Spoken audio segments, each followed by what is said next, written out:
On the day the first cohort of graduate students were arriving on campus, I waited impatiently for them. Then I saw them arrive one by one. I couldn't believe it. I was screaming inside my head, wow, they really came.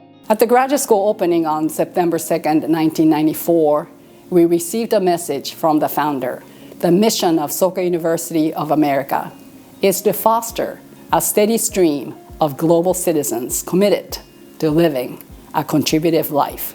Upon hearing the message from the founder, those new graduate students were determined to become global citizens. They aimed to become educators who could help others become global citizens as well. It was that mission given to us in the opening of the graduate school message from founder Daisaku Ikeda that really became the direction for us to establish our curriculum and a culture that we have on campus. The first MA program we offered at the Calabasas campus was in second and foreign language education with a concentration in teaching English to speakers of other languages. The MA program in educational leadership and societal change was launched in 2014. As its program title indicates, the MA in Educational Leadership and Societal Change focuses on foundations of education, research skills, and leadership. And it's designed to prepare students for multiple pathways, including advanced degrees such as PhD or EDD, and leadership roles in public and private schools, governmental and non-governmental organizations, and so forth. On February 3rd, 1987, the Calabasas campus was opened by the founder, Dr. Ikeda, and until the opening of the graduate school in 1994, the campus served as a branch campus of Soka University, Japan. It served to provide English language training to students from the Soka schools in Japan.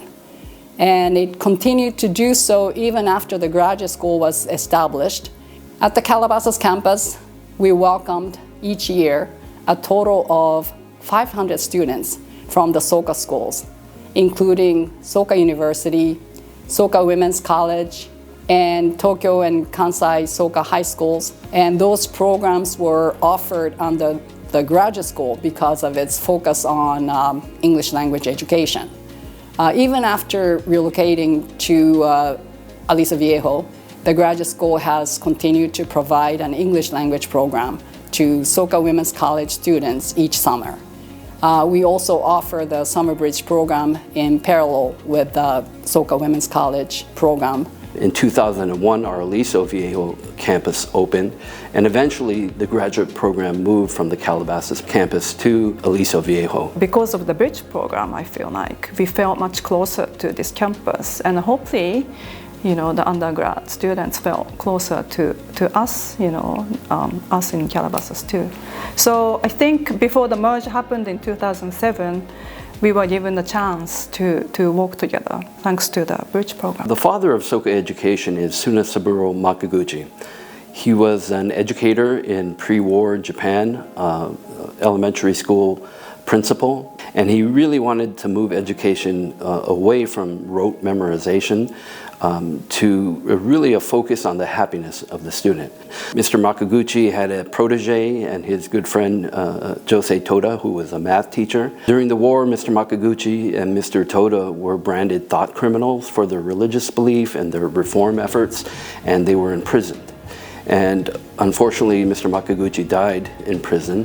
Mr. Toda, after the war, was released, and he rebuilt the organization that Makaguchi had created, the Soka Gakkai. Mr. Makaguchi had shared the idea that someday he hoped there would be a Soka University. And he passed that on to Mr. Toda, who kept it, in his heart. And our founder, Daisaku Ikeda, who became the third president of the Soka Gakkai, embraced that that dream. And in 1968, he founded the first Soka High School in Tokyo, Japan. And in 1971, Soka University was established in Tokyo. And 1994, of course, the graduate program opened at SUA at the Calabasas campus. While the graduate program is celebrating its 30th anniversary, the heritage of Soka education goes back over 100 years, back to Mr. Makaguchi and Mr. Toda. Mr. Keita is one of the greatest examples of employing dialogue to create friendship and foster peace. He's had hundreds of dialogues with individuals throughout the world, and in his own daily life, I believe he lived by this philosophy that the person in front of you is what's most important at that time, to really embrace in dialogue that person that's right in front of you. And the Calabasas campus played such a historic part. Every time Mr. Keita came to the United States, it would be a base of his operations. And he met with so many individuals there. I myself was able to attend events at that Calabasas campus. But Mr. Keita had dialogues with Rosa Parks, with Linus Pauling, and also Dr. Norman Cousins. And all of those were very important dialogues, not only for the friendship and the ideas that were exchanged, but they were published and they were put out into society so that people can learn from the lessons that these great global citizens had to share. In January 1993, the founder met Rosa Parks at the Calabasas campus. When we arrived, the campus was filled with the singing of "We Shall Overcome." When Mrs. Parks got out of the car, Dr. Ikeda said to her, "Welcome, the treasure of human rights, treasure of the world, mother of the world." At that moment, Mrs. Parks' face broke into a big smile. During the meeting, Dr. Ikeda introduced a passage from his novel, The Human Revolution. A great human revolution in just a single individual will help achieve a change in the destiny of a nation, and further, will enable a change in the destiny of all humankind. And he continued, "In that sense, I respect you, Mrs. Parks. We are comrades." Toward the end of the meeting, Mrs. Parks told Dr. Ikeda, "I have never met anyone with whom I felt such an immediate connection and friendship as I did with you." I was there in 1996 working on my MA thesis. My classmates and I had some encounters with the founder, and I heard so many anecdotes, right, from my classmates, not only my classmates, but SUJ students who were there. There are so many memories, but I think what has stayed with me all these years is I felt like when we met with him, we never felt rushed or we felt so cared. I knew he was extremely busy, but he and Mrs. Ikeda, they often walked around the campus. We used to see them just walking on campus, talking with people on campus, really encouraging them and talking with them. And it's not like, you know, hello and they'll go, but they'll actually stop and then, you know, spend good 5-10 minutes talking with them, encouraging them. I felt like this is how I should treat the students too, as I become a teacher. Just give my 100% to care for them, and yes. So I felt like I learned that from the encounters from him. Dialogue has always been and always will be a central part of Soka education. First of all, our class sizes in the graduate program and in our undergraduate program are quite small. So the education really is dialogue-based.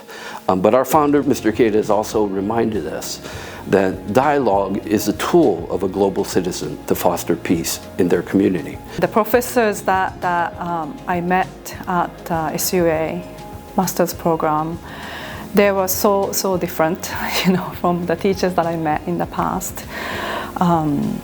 Just like the founder, you know, they would take so much time with us. Like every question that we'll have at office hours, they will just take so much time, and they don't just care about our academics, but they truly cared about how we were doing as a person too. So I felt like we learned from them what the student-centered, humanistic educators should be. We felt loved and cared in class, and I could see how they truly enjoyed being with us, the students. I believe the graduates of our graduate program through the years have created this amazing international network of educators who are focused on global citizenship education, which I believe is needed in this world, especially given the challenges that humanity are confronting. And our founder, Mr. Keita, has shared that Soka, or value creation, simply put, is the ability and capacity to find meaning, to enhance one's own existence, and to contribute to the well-being of others under any circumstance. And I remember when the first class of that program was about to graduate, those first two cohorts came to Dean Takahashi and myself. I was the Vice President of Academic Affairs at that time.